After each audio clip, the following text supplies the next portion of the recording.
Hey, I'm Nancy Cavey, National ERISA Disability Attorney. Welcome to Winning Isn't Easy. Before we get started today, I've got to give you a legal disclaimer. This podcast is not legal advice. The Florida Bar Association says I have to say this, so I've said it. Nothing is going to prevent me from giving you an easy to understand overview of the disability insurance world, the games that disability carriers play, and what you need to know to get the disability benefits you deserve. So off we go. Last week, I talked about the own occupation period of disability benefits. In this episode, we are going to talk about the most deadly period in the life of a disability insurance claim. It's the transition or change in the definition from own occupation to any occupation. Now, most disability policies will pay 24 months of own occupation benefits, but what happens next? I want you to consider this. The definition of disability might change to something like this. After 24 months, you're considered to be disabled when you're unable to perform the duties of any gainful occupation for which you're reasonably fitted by education, training, or experience. This is what's called the change in definition from an inability to do your own occupation to an inability to do any occupation. And this, in my view, is a crucial stage in your claim. It's an opportunity for the disability insurance company to deny your benefits.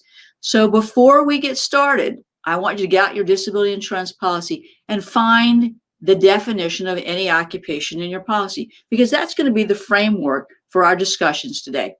You're ready to learn more? So I'm going to be talking about the disability carrier's 6-part game plan for denying your claim when the definition of disability changes from own occupation to any occupation, and what you need to know to protect yourself.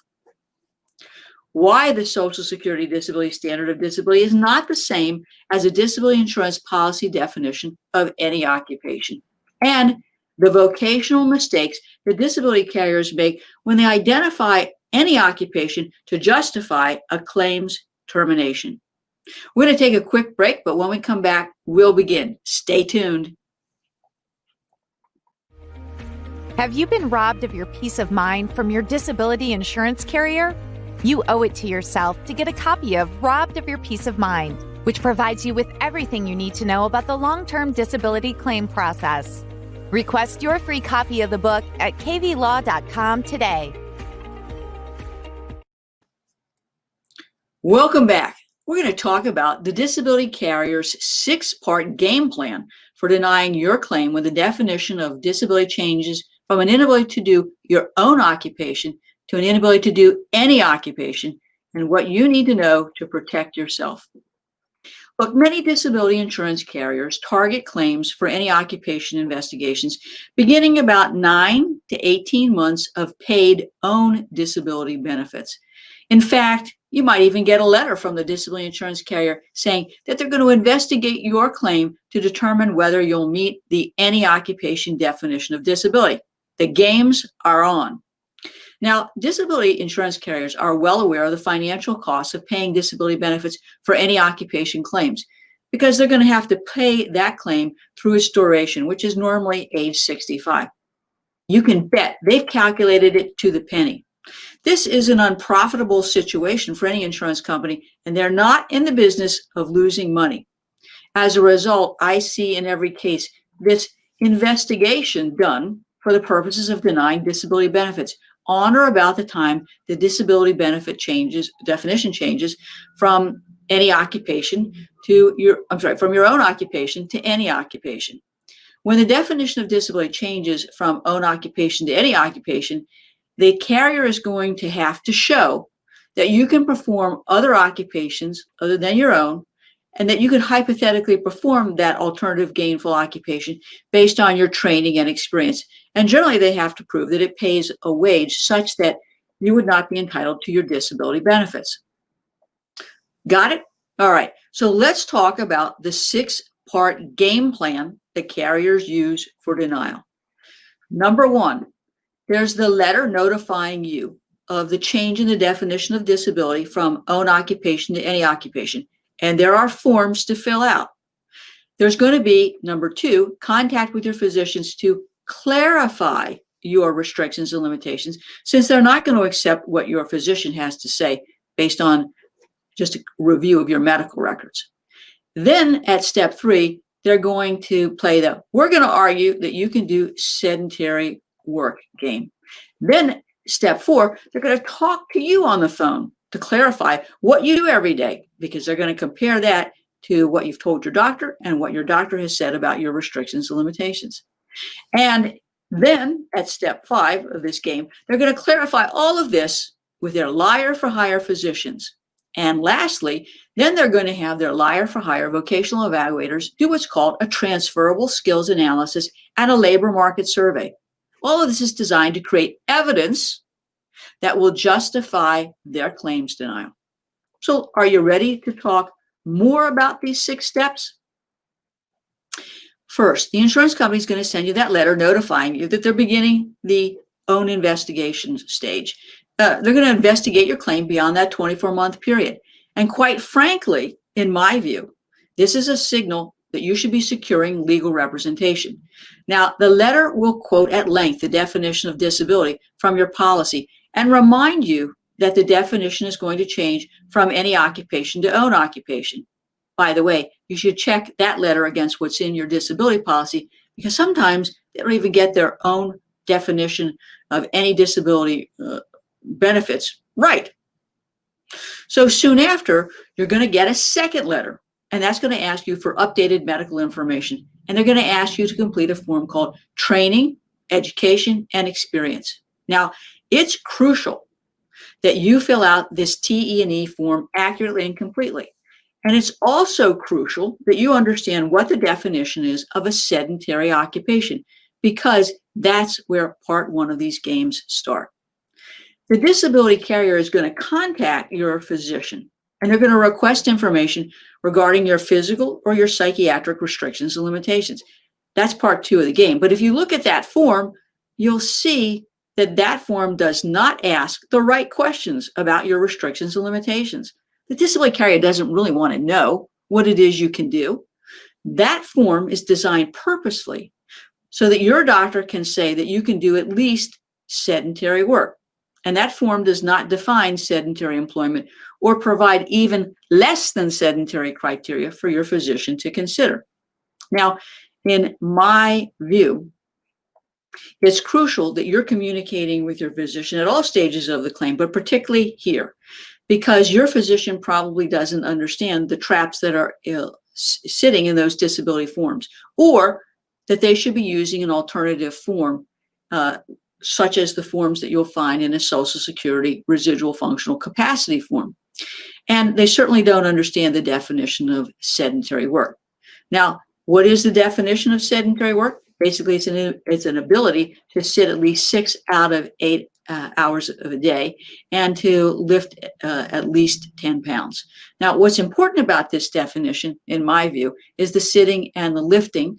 But what's also important, and generally not considered in this physical description of sedentary work, is the need to alternate sitting and standing, the need for breaks, the impact of pain or fatigue, and perhaps even the need to elevate your legs or take a nap. Those are the kinds of questions that are asked on a Social Security Disability Residual Functional Capacity form, and not purposely asked on these APS forms. So your doctor should understand this definition of sedentary work. So when they look at the form, they can see that it doesn't ask the right questions, and that they can be at liberty to add things to this form to accurately reflect your correct restrictions and limitations. So why is that important? Well, if the disability carrier determines that you're capable of doing sedentary work, they're going to locate occupations that are considered to be sedentary, gainful, and they're going to use this as a way to find other jobs using a transferable skills analysis and a labor market survey to justify that claims denial. Now, the training and education form will be used to help them identify occupations that are alternative to what you may be doing based on your education and your skills. And so it really is important that you're filling out that form accurately. Now, the next stage of this game, as I've said before, is where the claims adjuster gets on the phone and has a happy chat with you. Well, they're happy because they're looking for statements or comments that you make that can be later be determined to be inconsistent with what you've put on your forms before, or inconsistent with what you've told your doctor, or even inconsistent with the surveillance film that they have on you. So they're looking for these inconsistencies because they're going to call you on them. They're going to call your doctor on them by showing them any surveillance film that they might have, or any discrepancies between what you've said you could do and what you're telling your doctor. Remember, this is not a social call. This is a call that is being used as the foundation for a claims denial. As a guide to my clients, I've prepared a book called The Guide to Preparing for Your Field Statement. And I have my clients review this, and we practice before any type of contact with the adjuster. In fact, I'm there monitoring it, and I'm there directing this conversation. Now, what happens next? Well, when all of the medical documentation that's been requested has been received, or the deadline you've been given to complete these forms is passed, the insurance company is going to refer your claim to their in-house Lire-For-Hire or their out-house peer review Lire-For-Hires to clarify your restrictions and limitations. That's code language. They're not going to accept the restrictions and limitations given by your physicians.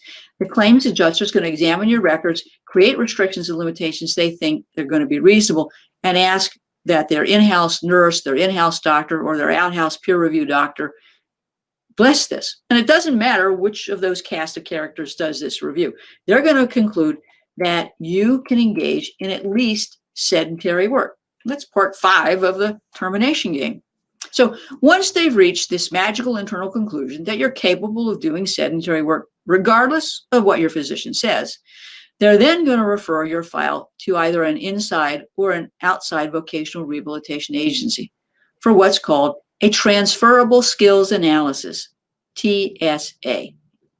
Now, that's part 6 of the carrier game. This vocational evaluator is going to look at the restrictions and limitations as determined by the disability carrier. They're going to take your completed training and education forms, and they're going to use software programs to locate alternative occupations that they think you might be hypothetically capable of performing. Now, they're going to identify more than one occupation, and in doing so, they will normally list the expected hours, that you work per week, the hourly rate, the yearly salary amounts. That's going to let the disability carrier identify gainful occupations for which you are reasonably fitted by age, education, transferable skills, so that they can deny your claim for benefits. Now, the TSA has to show alternative occupations and gainful occupations. The disability carrier is going to ask the vocational evaluator to do a labor market survey, and this is going to determine the availability of jobs within a 50 to 60 mile radius of your home. This is going to document specific employers, job requirements, and salaries. So what they're going to do next is the vocational evaluator is going to submit this transferable skills analysis and the labor market survey to the claims adjuster. Now, if the TSA has identified gainful alternative occupations you can do via your age, education, experience, your claim will be denied. The restrictions and limitations given to you by your doctor aren't going to be considered. But I find that often inaccurate information is given to the vocational evaluator conducting the transferable skills analysis. They ignore your physician's recommendations. The recommendations regarding the restrictions and limitations assigned by their providers are generally inaccurate or inconsistent with the medical evidence. And we start to see mistake upon mistake piled on level by level for the purposes of denying your disability benefits. As an attorney who represents disability policyholders across the United States, I see this game played with all disability carriers across the country. And I know how to take that game apart. But I want you to understand this 6-part strategy that the carriers engage in as part of the change of the definition of disability game, because you need to protect yourself from a claims denial. Ready for a break? When I come back, I'm going to explain why the Social Security definition of disability is not the same definition that you will find in a long-term disability case.